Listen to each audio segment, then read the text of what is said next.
Well, Mark, here we are, and people can see a new setting here in Ireland for your first question and answer session of the season. And we've got a welcome additional guest with Kenny Jackett, so thanks, guys, for joining us. No problem. Yeah, thanks, Johnny. Let's get straight in there, Mark. First question. What improvements can fans look forward to seeing in and around Fratton Park for the new season?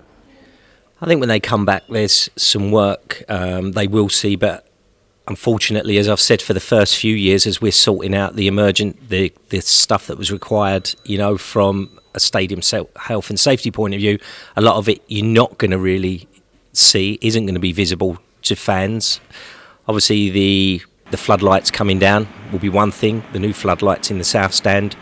There's some work going on, which we hope fans will appreciate in the Fratton concourse, should make a far greater matchday experience. And as you know, with the South Stand, complete new roof, complete new cladding, it's been stripped back in areas. But from what are they going to come and see and go, wow, unfortunately, very little. But as I've said previously, we're 2 years in now.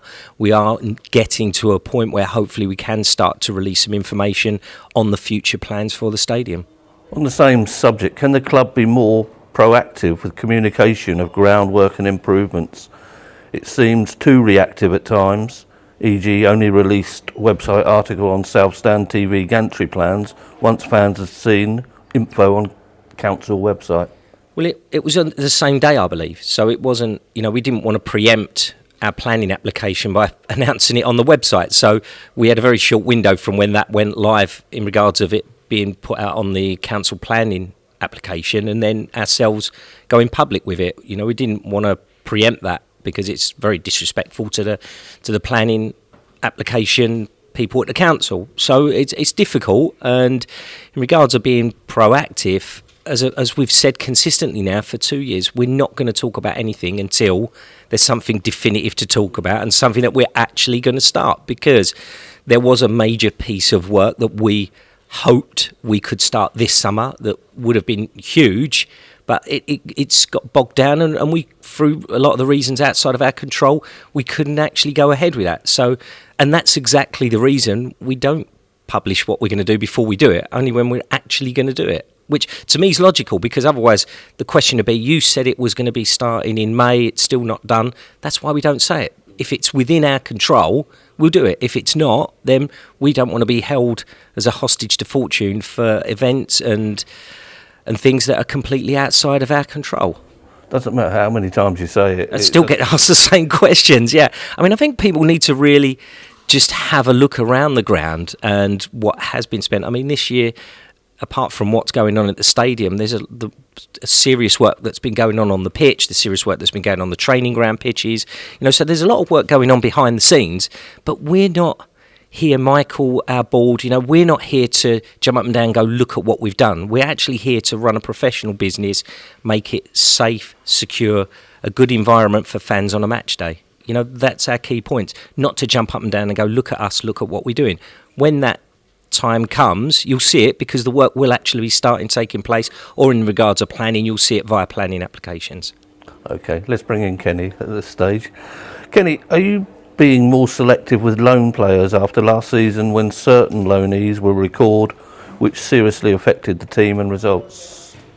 It did, but always we would try to bring in our own players earlier on, and I think the loans, and we're no different than most clubs, the loans are a supplement towards the end of a window when you may, for different reasons, you may need to strengthen one or two areas or give you some options, and that will be no different right now in terms of trying to develop our own players, bring our own players in, give our own developed ones that we've worked hard over the last couple of seasons more time to try to improve and do the job for us. That is obviously our priority. Perhaps you can clear up one thing. There seems to be a bit of bewilderment about McCrory. Do we have the option to buy? Is he here for a year? No, it has been discussed, definitely. We do feel we've got a good relationship with Glasgow Rangers, but no, he's here for the season. There is a recall in January. We're very aware of what happened with Ben Thompson last season, but similarly, it can't stop us from taking players that we think can help us. And a season-long loan generally is one that does get seen through. We were maybe unlucky last year. Yeah, okay. What is normally talked about when being negotiated with players aside from money? Obviously, the football aspect is the biggest one, and where they fit in, our plans as a club, where we think they can both help us and we can help them, and then after that, geographically, does it suit them? Because there's been many signings from clubs that for non-football reasons haven't necessarily worked. Family reasons, moving around the country. Football is a fantastic life, and it's a privileged life. And if you can be in it, you would always take it. But similarly, the one downside is maybe having to move around, particularly when you have children. That's something that can't easily be overcome, and so that is after the football. And something that does need to be right if you want to be successful. How did you overcome that when you were a player? Well, I just stayed at the same club, to be honest with you, John. I stayed at Watford all the way through, so I was okay. And then going into my coaching career was lucky enough then after that to become youth coach at that particular club. But similarly, since then, I've moved around and used it and seen it as a positive, but there's some fortune in that as well. Almost amazes you how players just come down at the drop of a hat from Scotland and come into a new environment and fit in straight away. Yeah, but we shouldn't use it as necessarily an excuse. It is if there's a downside to it, but there's many more upsides to earning your living in professional football. It's a great life, and it is a privileged life. It just is something that does need to be right. Yeah. Right, Mark, back to you. Does a Nike third kit that has been lifted from the pages of a bog standard kits catalogue represent good value for money at £45? Do you think fans should be presented with a kit that has at least been designed by the club or in some other way?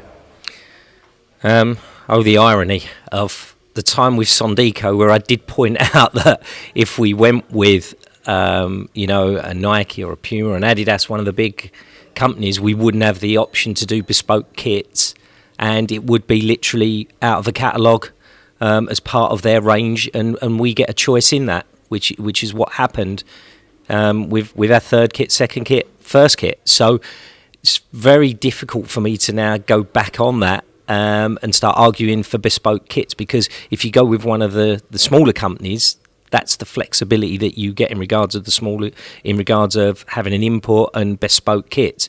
When you're with one of the larger companies, which is what our fan base demanded to a degree, and we listened to them on that, this is what you get. I did, as well as I do, Johnny, if not on Q&As, at various supporter club meetings that we were at, I did point that out, that we would lose the ability to design and have fans input on a bespoke kit specifically for Portsmouth, because that's not their model. Does it offer good value for money? I mean, it's a similar price that it's always been, so I don't get the correlation between it's lifted out of a catalogue and it's the same kit but far cheaper than what it is that you can buy it with Portsmouth. Because in regards to Portsmouth, Nike pay licensing fees to have our badge. They have a huge gifted kit allowance for us. We get a share of the profits. It has to be badged up with the logo.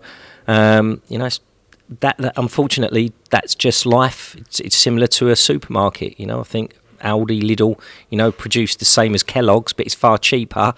Cornflakes or whatever, but you pay more for the cornflakes that's from Kellogg's because of the brand and what they have to spend that goes into that. So it's difficult to compare the two, but that applies to every single club, from what I believe, with the larger brands across the board. So it's us being Portsmouth, we are not in a strong enough position with the units that we sell. We're far short before we can start jumping up and down and demanding that changes. That was the model we bought into. Is it another thing you can't win? I know. I always say to you can't win. I think that, as you know, there was a year ago, it was the right move to go to Nike. I still 100% am firmly in the belief it was the right move for the club, both financially and from, our brand and where we want to go with Portsmouth. The lads love the kit. The fans generally on the whole love the kit. But unfortunately, there's going to be from what I believe to be a minority of people that are not happy with it. Why was feedback on shirt sizing from last year not listened to or acted upon? No, it has been acted upon. It goes, again, I refer to my previous answer. When you go with a large company, they have a set way of running things, and we can't change that. Bigger clubs than us have tried to change it and can't. So they have a set model where they run their business, which is their right. We knew that when we went into it. But in regards of, haven't we listened? Yes, we have listened, and I've been assured that there will be a triple XL produced this year in the home kit, which, you know, due to the numbers that we produce, that they've gone along with that this season. And we do tend to listen, which is why we do these sort of things. Exactly, yeah, we do. You know, we do listen. Whether we get our own way as a result of it, or people get the required answer, then, you know, I can't. That's not in my control. But I can assure you, we do listen. Okay, back to Kenny. Kenny, just reflecting on last night, how are you feeling about it now? Yeah, it's a good workout, very good workout for us. Some new lads integrating, and as ever, the optimism of a new season coming. I think there'll be tougher tests, but similarly, you know, as part of our overall training program, as part of a very good training week in Ireland at the moment, we were pleased with it. It was a very good pitch. And a big pitch, and sometimes at this stage of the season, that can be key. A very good workout. Everybody got 45 minutes, and it's part of a very constructive week, and we look forward to having it at the weekend. Unless some stato proves us wrong, and we've got our own statos here who think they won't, you created a record last night by 11 goals. Yeah, there's never anything wrong with scoring goals. We were pleased last season. We were second top scorers. We want to try to be up there again if we can, and up and around that would be fantastic. And also, through the game last night, there looked as if there were several people capable of scoring. Probably, the pick of the goals was maybe Gareth Evans in the second half, which was a great strike of his left foot. Somebody that got 12 goals last year. So the more people that we can get for different reasons can get goals, and in different situations, i.e. set pieces, open play, obviously right, left, people coming from deep, midfield runners, and then just out and out forwards that score goals. The more options that we get then throughout the team, it's going to be better for us over the course of the season. Now, there have been talks of Brett Pitman, Ryan Williams, Louis Dennis and Andy Cannon being used in the number 10 role. They all bring something different. So what do you see as your ideal number 10? Yeah, definitely, a player that first off works hard and commits to the team. But similarly, if you're looking at, let's say, Louis last night, played in number 10 in the first half, and then Andy Cannon's in the second half. Quite different players. Andy, lower centre of gravity. We think he can shift the ball around the box as just that little bit different that we haven't got in the squad. For Louis, I do think as the ball goes into him, there's a sense of optimism, and if there's runners off him, he can find that player. He has both the touch and I think the vision to maybe play our quick wingers in, or in terms of our number 9, link with that player in terms of 1-2s and open things up. And it is up to us really to get the ball into those type of guys and for them to help us. Similarly, they've got to be able to then get past the number 9 at the right time and get goals themselves. It's not something where they can just base their game solely on assists. For last year anyway, both Evans and Pitman played that role, and again, slightly different players.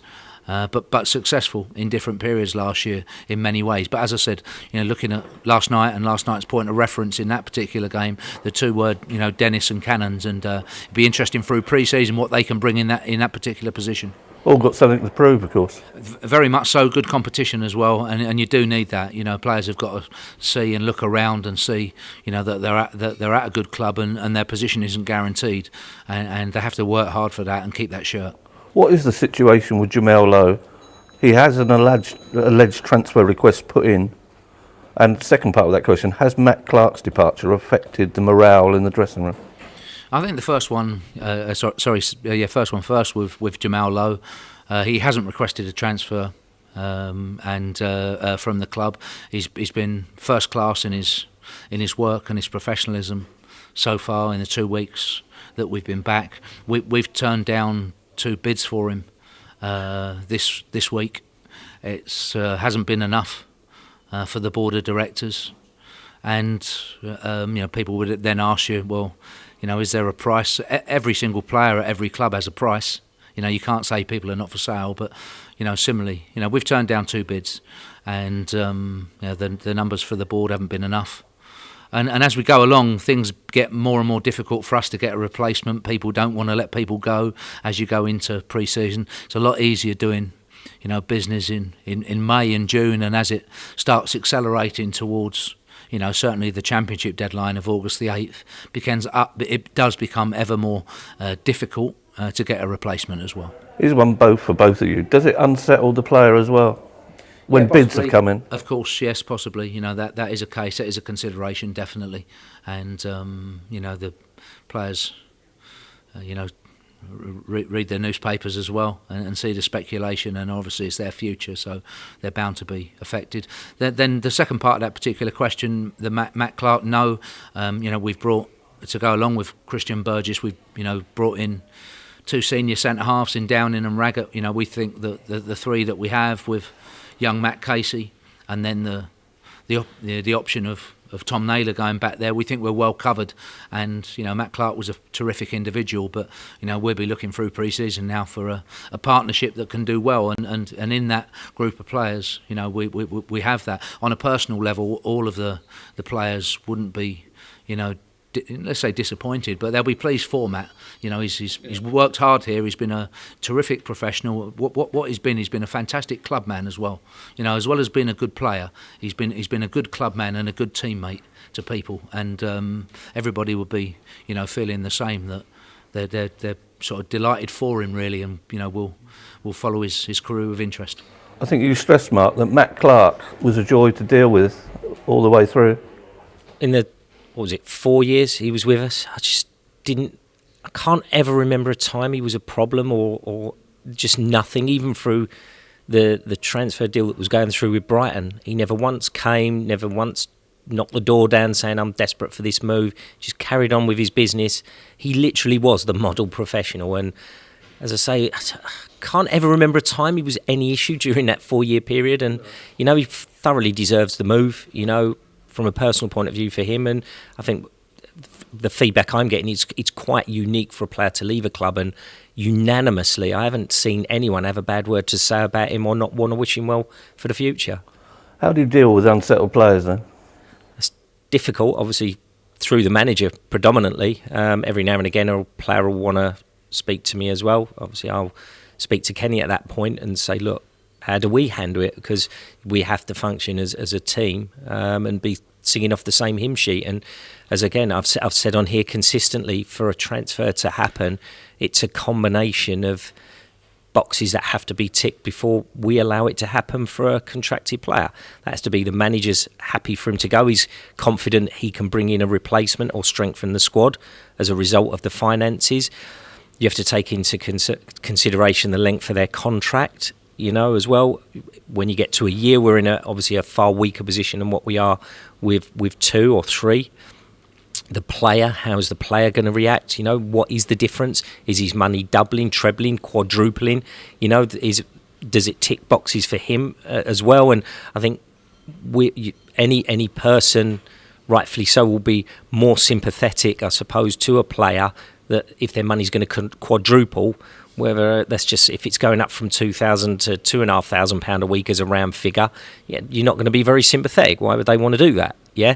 But it's just a combination of different elements that have to be ticked before Kenny, myself, obviously then go to the board along with Tony Brown, the COO, and we go, look, we're recommending this, and for these reasons. So it's not one single thing, and we definitely would never ever, with previous transfers, we'll never be held as a hostage in regards of, a player threatening to throw his toys out the pram. That's just not how we operate. And, financially we're in a position where if someone wants to do that, well, good luck, you carry on. We're prepared to take the hit and see it out to prove a point. But no one ever really wants to get to that point. It's not good for the player, it's not good for the club, the manager, the dressing room, or anyone. So it is difficult. But as I said, there's lots of different factors to take into consideration. So the $1 million question now, what happens to the money that you got for Matt Clarke? I've been asked this quite a few times. And it won't be $1 million, obviously. Well, let's just say, let's use dollars, and let's use millions. So there is a semblance of respectability in what I'm going to say. So for pure mathematical purposes, let's just say a transfer fee for a player is $3 million. So we'll take Matt Clarke out of the equation. So hypothetically, it's $3 million. What we won't do, we have a clear defined structure. Kenny was involved in the process of developing this structure where a percentage of the money goes into a transfer kitty and a percentage of the money goes into the player wage budget and amortised over the 3-year period, which is the average period of a player's contract. So we just don't blow it in 1 year. Again, using dollars, if our playing budget went hypothetically from $5 million to $10 million on the back of one sale, what happens the following year? When you haven't got that sale, all of a sudden then you've got a $5 million deficit. So you can't just get the money in. It's not that simplistic to get the money in and then go and immediately spend it. And I read the comments. Me and you talk about the comments we see on social media in regards of, free transfers and where's the money gone and that type of thing. But there's no such thing really as a free transfer, because if a player's out of contract, they invariably cost more than those in contract from a wage point of view. Aligned with that, a lot of them want signing on fees as well. So it's a case of, well, you would have had to pay the club X amount of money if I was in contract. So the agent then is demanding a signing on fee for the player. So there's a multitude of different scenarios that can sap into that money. But that fundamentally, we do have a process, a set percentage of where elements of any transfer money we get coming in goes in regards of a transfer kitty and then amortised over the period of a new contract for different players. And funny enough, I was saying the other day, this will now be my 7th year at the club, and aligned with increasing commercial revenue, gate receipts, our league position, apart from 1 year, consistently going up. Our wage budget is consistently just edged up, steady, slowly, surely, sustainably, to use Eric's quotes, brick by brick, but self-sustainably, and that is what we're going to do. Safeguard the future of the club, keep improving on that year on year. So before you know where you are, if we don't get promoted this year, everyone wants that obviously, but if we don't, we will shortly arrive at a budget where we have the best budget in League One, but we've done it self-sustainably, and then we go in the Championship and we'll repeat that model again and do exactly the same. That is how we function and that is how we operate. Kenny, presumably you took the job, you knew the score, you knew the budget. Are you quite happy with that? Yeah, very much so. And there's obviously a process at every club, and individual decisions then can be taken, to fall into line with that. Most importantly, anyway, right now, have we got a squad that can compete this year? Yes, we have. That's a big thing. Looking at our squad at the moment, you would always, as a manager, be sort of touching wood or, some sort of superstition to hope to avoid injuries to your key players. That's quite a big one. The first half of last season was almost a dream, where we got very, very few injuries or disruptions and got into a great pattern, and that resulted in terrific performance and results. But similarly, with fair luck on that side, then we've got a very good squad and a squad that can compete again. It's an exciting time because you're always looking around at the opposition, what different people are doing, who's signing. The likes of Peterborough have sort of gone quite early and appear to have quite a strong squad. But then, will somebody, come and do a Shrewsbury of 2 years ago and come from the outside again? And but the clubs that are fancied, the likes of Ipswich, Bolton, Rotherham coming down, in recent years have been strong as well. And obviously there's Sunderland. So it's an exciting time. But for myself anyway, I think that we've got more than a competitive squad and a good team as well, and I'm looking forward to the season coming ahead. That's the most important thing. Mark, what's happening with the loyalty points that have been added to online accounts? Will these be used for away games rather than a ballot?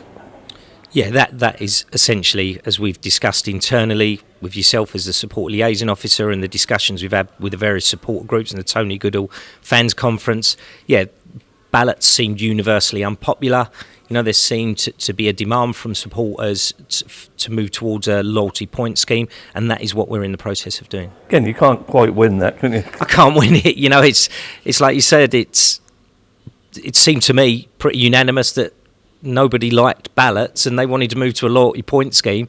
Now we have announced we're moving to a loyalty point scheme. All of a sudden, ballots seem popular. It's always unanimous until you change to the other one. Exactly. Yeah. Listen, football generally, whether it be in an opinion about a player and in how we're running the club, whether Michael and Eric and Andy and the board of directors are doing a good or bad job, it is very subjective, and there's arguments you can make for either side, of any discussion.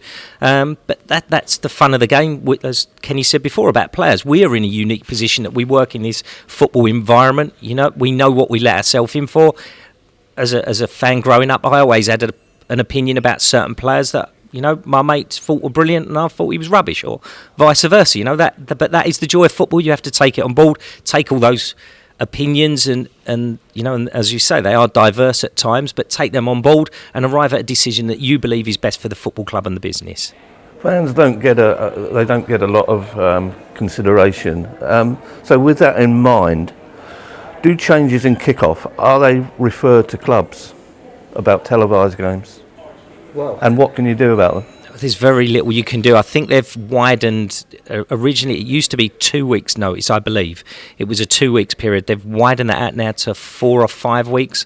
I think. Well, you're going to quote me on that, but I'd need to double check that. But I know that they've lengthened the period of time, which is a move in the right direction. But Sky paying the money, that they pay the money, to a degree, we dance to the tune because of that. Clubs have the ability, on a whole, to reject the riches that we get from Sky, even at this level, and the money that we get, and each individual club, for moving a game and it being actually on TV. You can't take that individually, by the way, but the clubs as a group can take that decision. But I really don't see that happening sometime soon. So, listen, we do obviously take that into consideration in regards of, my first thought is, oh my God, this isn't going to go down well. And even myself, I have to change my travel plans a lot of the time to accommodate. So, like everyone, we know how difficult that is. We have to change the team's travel accommodation when they may have pre-booked, well in advance. So it affects everyone. But unfortunately, for the money that the clubs get, I can't see that changing anytime soon. That's what you all signed up to, wasn't it? Yes, what everyone signed up to, yeah, exactly. Particularly Sunderland 12:30, harsh on people travelling, yeah. Harsh people travelling, because you could have done it on the day. Now, realistically, you have to go the night. I mean, you could do it on the day, but if someone's driving up there and driving back in that scenario, it's not something I would advise, myself. So, so again, myself, I'm going to now go up on the Friday night, which I didn't really want to do, but, I'm sort of forced to do that now.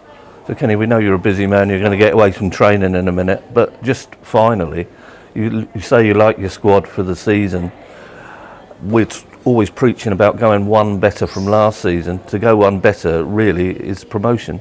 It is, and that's our aim. It was last year, it is this year, and I suppose 2/3 or 30 or 75% of the division will all be saying the same. And with the playoff system, that's possible. But there's 3 promotion places to go for. We're 100% again going for one of those. However we do it, that is our aim, and you should have that aim when we come to the cup games. And again, at the league is our priority. It is my priority, but I know when those match days come along and it's in the cup, I still want to win those cup games. So that won't be any different. And we do feel that there's plenty of examples of sides having good seasons, good promotion seasons, and having a cup run. So we'll try to advance on all fronts again if we can, and give it everything that we've got to try to do it. I feel very confident about the group. There's still some work to do through pre-season, and I'm looking forward to the games now because we even in the 2 weeks we've been back, we've done an awful lot of training, and the players, the team needs work, it needs cohesion, but that's what pre-season is for as we build up towards August. 7 games through August. It's an exciting time, but similarly, it's a month we want to hit the ground running and really look like we know what we're doing in that period, so that we can win as many games as possible. Give the players confidence, because obviously, whenever you're playing, you need that, and the fans optimism for the season ahead. Mark, CEO, is this your dream manager? I've often say, I mean, it's without being disrespectful to the previous managers, across a range of how Kenny works. He is the best manager I've worked with. I don't like saying that when he's sat next to me. I'm sure he's getting embarrassed. But no, he is. He's just very methodical, very calm, collected. He fits perfectly with where we are as a club at this moment in time, where it's all about planning for the future. It's all about building sustainably, not making rash emotional decisions. So Kenny fits that perfectly, in regards of integrity and ability to do the job with the track record he's got, and it's just a perfect fit at the moment. And yeah, he's a very, very good manager. Be difficult for me to say he's the best manager because it's very unfair on the other managers, but he's right up there with managers that I've worked with. Listen, fellas, we greatly appreciate you joining us, and I'm sure that's a great insight into people looking, and on we go forward and on you go to training, of course. Yeah, no problem, John. Thank you, Johnny. Cheers, yeah. Thanks.